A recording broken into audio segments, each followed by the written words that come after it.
Have you ever wondered what it was like to live through one of the most devastating pandemics in human history? In the mid-14th century, a sinister specter emerged from the east, a pestilence known today as the Black Death. This deadly pandemic originated in Asia, with the first recorded cases appearing in the provinces of Hubei and Yunnan in China. From there, it began its relentless march westward. As the Black Death spread, it followed the well-trodden paths of human commerce and interaction, hitching a ride on the merchant ships plying the Silk Road and other major trade routes. The bustling ports of the Mediterranean became the gateway for the plague's entry into Europe, where it would leave an indelible mark. No corner of the continent was spared. From the sun-drenched vineyards of Italy to the windswept moors of Scotland, the plague swept through cities and countryside alike, felling people in their thousands. The death toll is estimated to have been between 75 and 200 million, a staggering figure that represented around 60% of Europe's entire population at the time. Against this invisible enemy, the medical knowledge of the era was woefully inadequate. Doctors, clad in their beak-like masks filled with aromatic herbs to ward off the miasma of disease, could do little more than watch as their patients succumbed to the illness. Treatments ranged from bloodletting and lancing the buboes to prayer and penance, but none could halt the progress of the Black Death. In the face of such devastation, society was changed irrevocably. The old certainties were shattered, and in their place arose a new world, one forever marked by the shadow of the plague. The Black Death left a trail of destruction in its wake, forever altering the course of history. How can a disease transform society itself? This question may seem abstract, but in the context of the Black Death, it is starkly real. The Black Death was not just a health crisis, it was a social and economic earthquake that shook the foundations of medieval society. The scale of human loss was staggering, populations plummeted. In places like Florence, for example, the population was halved in just 4 years. This population decline led to labor shortages. With fewer people to work the fields, harvest the crops and run the markets, economies were destabilized. The value of labor soared. Surviving peasants found themselves in an unexpected position of leverage, demanding better pay, better conditions, even their freedom from serfdom. This was a seismic shift, as the feudal system that had defined the Middle Ages began to crumble. The Black Death also triggered religious upheaval. The church, the bedrock of medieval society, was unable to provide answers or solace. People began to question their faith. Some turned to mystical and apocalyptic interpretations of the plague, leading to the rise of movements like the Flagellants, who believed that self-inflicted pain could atone for the sins that had brought the plague upon humanity. In the midst of this chaos, minority groups became scapegoats. Jews, beggars, lepers, and others on society's margins were blamed for the disease. False accusations of well poisoning led to horrific pogroms, particularly against Jewish communities. This scapegoating marked a dark chapter in the story of the Black Death, and a reminder of the dangers of misinformation and prejudice. The Black Death was a crucible, a transformative force that changed the world. It challenged social hierarchies, economic systems, and religious beliefs. It drove social and economic changes that would lay the groundwork for the modern world. The Black Death reshaped society, with its effects lingering for centuries. It is a stark reminder of how a disease can not only take lives, but also transform the very fabric of society. Imagine being a doctor during the Black Death pandemic. What could you possibly do? In the face of such an unprecedented catastrophe, medical practitioners of the time were largely at a loss. Their understanding of the disease was limited, to say the least. They attempted various strategies, some of which we might find quite strange today. Quarantine measures were one of the first responses. Infected households were marked, and those within were often left to their fate. The concept of social distancing wasn't new, even in the Middle Ages. Bloodletting, a common medical practice at the time, was also used. The idea was to balance the body's humors by draining off some blood. It's easy to see why this wouldn't have been very effective. Aromatic herbs became a popular remedy too. People believed that the plague was spread by bad air, and so they turned to sweet-smelling plants for protection. Despite their best efforts, medieval doctors were powerless against the Black Death. Would you believe that the fate of humanity once hinged on rodents and insects? Indeed, during the Black Death pandemic, the unassuming rat and its tiny hitchhiker, the flea, were unwitting accomplices in one of history's most devastating outbreaks.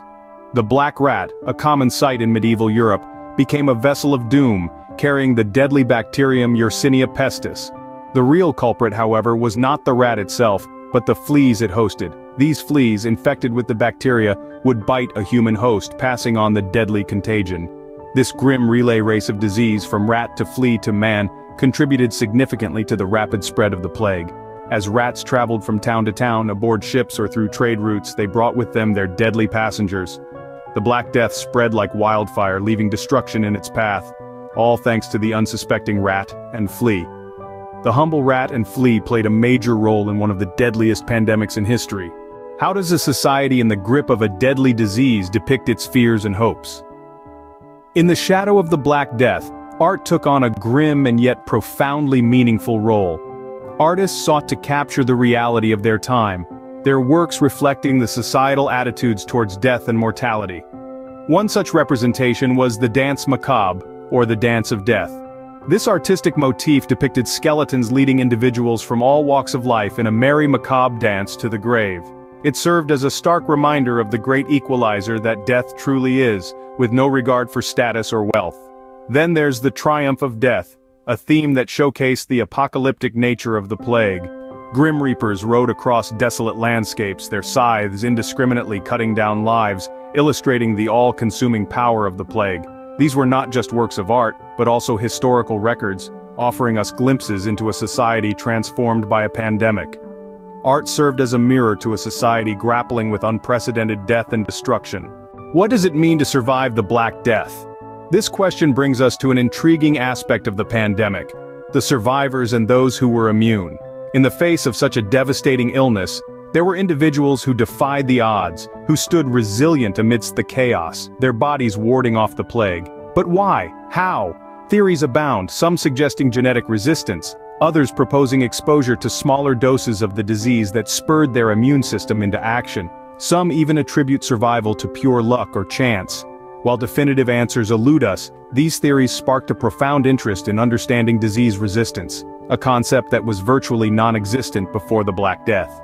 These survivors, these resilient souls, were not just fortunate individuals. They were the living, breathing embodiment of hope amidst despair, of life amidst death. They were the catalysts for a greater understanding of how our bodies can fight off disease. The survivors of the Black Death held the key to understanding disease resistance. What can a 700-year-old pandemic teach us today? This question takes us to the heart of our discussion on the Black Death.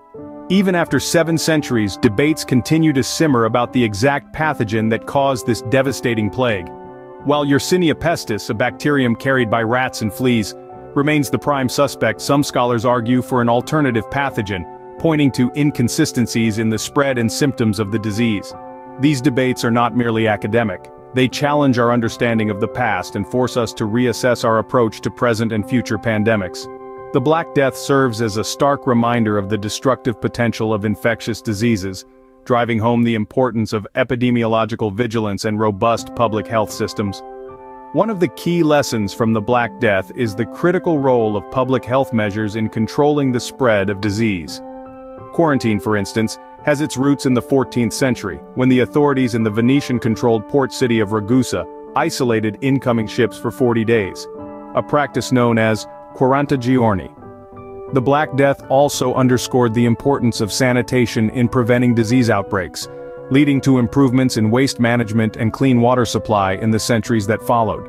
The pandemic also had a profound impact on medicine. It exposed the limitations of medieval medical theories and practices, paving the way for a more empirical approach to understanding and treating diseases. This shift in perspective laid the foundation for many of the advances in medical science that we take for granted today. Finally, the Black Death reinforced the interconnectedness of our world. The disease swept across continents, ignoring national boundaries and social divisions. It reminds us that in the face of a global health crisis, no nation can stand alone. International cooperation and shared responsibility are vital to our collective survival. The Black Death was a catastrophe of unimaginable proportions, but it also taught us valuable lessons about disease control and public health. Let's remember these lessons as we navigate the health challenges of our own time.